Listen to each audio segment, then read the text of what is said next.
السلام علیکم ورحمۃ اللہ وبرکاتہ۔ آج کے اس ویڈیو میں ہم قارون کے بارے میں پڑھیں گے۔ قارون ایک مالدار شخص تھا، موسیٰ علیہ السلام یعنی بنی اسرائیل سے تھا، یہ موسیٰ علیہ السلام کے رشتہ داروں میں سے تھا۔ فرعون کا قریبی تھا، فرعون نے اسے ترقی کے مواقع مہیا کرائے، سہولتیں دی، یہ ترقی کر گیا اور کافی مالدار ہو گیا۔ اللہ رب العالمین کی مشیت سے ہوا، جو کچھ دیتا ہے اللہ رب العالمین ہی عطا کرتا ہے، اس کی اجازت اس کی مشیت سے ہوتا ہے۔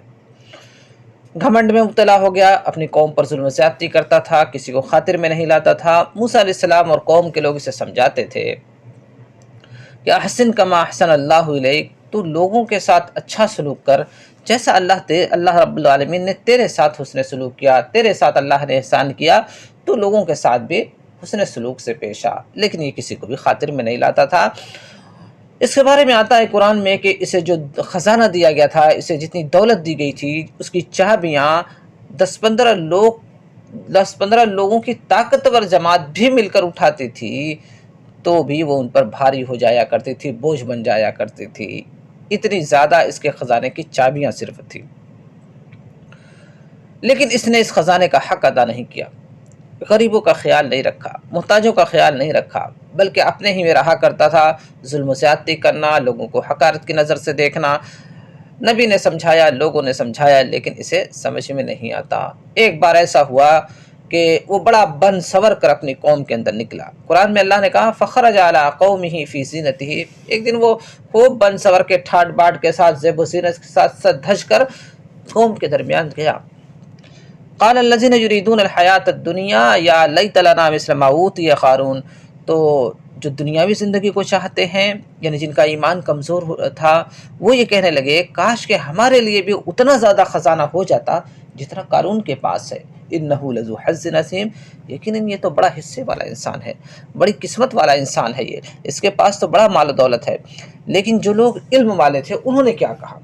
وقال الذین اوتوا العلم ویلکم ثواب اللہ خیر لمن آمن وعمل صالحا ولا یلقاها الا الصابرون، لیکن جو علم والے تھے انہوں نے یہ کہا کہ اللہ کا جو بدلہ ہے وہ بہتر ہے جو اللہ پر ایمان لائے اور نیک عمل کیا، یعنی مومنین کے لیے، مسلمانوں کے لیے، نیک عمل کرنے والوں کے لیے قیامت کے دن جو اللہ کے ہاں بدلہ موجود ہے وہ اس سے کہیں زیادہ بہتر ہے۔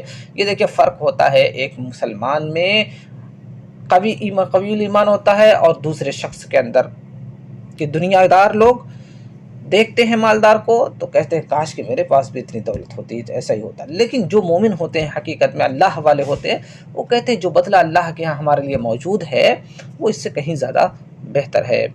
پھر آگے اللہ رب العالمین نے اس کے بارے میں فرمایا فخسفنا بہ وبدارہ الارض، تو ہم نے اسے اس کے گھر کے سمیت زمین کے اندر دھسا دیا۔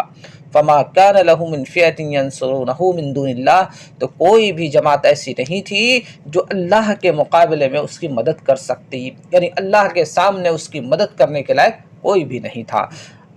یہ ہے اللہ رب العالمین کہ اللہ تعالیٰ اگر کسی کو برباد کر دینا چاہے تو کوئی ایسا نہیں ہے جو بچا سکے۔ اللہ رب العالمین اگر کسی کو سزا دینا چاہے دنیا میں، کوئی ایسا نہیں ہے جو اس کو اللہ کی سزا کو ٹال سکے، اسے روک سکے۔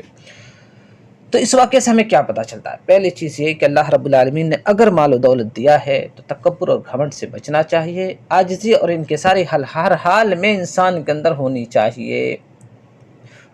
عاجزی بہت ضروری ہے، انکساری بہت ضروری ہے۔ پھر اللہ رب العالمین کے دیے ہوئے مال میں سے حق ادا کرنا چاہیے، یعنی غریبوں اور مسکینوں ضرورت مندوں کو بھی دیتے رہنا چاہیے۔ دوسری چیز اس بات کا ہمیں یقین ہونا چاہیے کہ ظلم، زیادتی، یہ سب ایسی چیزیں ہیں جو انسان کو برباد کر دیتی ہیں، اس کے مال کو بھی برباد کر دیتی ہیں۔ تکبر اور گھمنڈ ایسی چیزیں ہیں جو انسان کو دنیا میں بھی برباد کر دیتی ہیں، آخرت میں تو اس کی سزا ہے ہی ہے۔ اللہ رب العالمین سے دعا ہے کہ اللہ رب العالمین ہمیں مال کا جو حق ہے، غریب و مسکینوں کا جو حق بنتا ہے اسے ادا کرنے کی توفیق دے، اسلام کی تعلیم کو سمجھنے کی توفیق دے اور اپنے بتائے ہوئے اصول اور قانون پر چلنے والا بنا دے۔ آمین۔ وآخر دعوانا الحمدللہ رب العالمین۔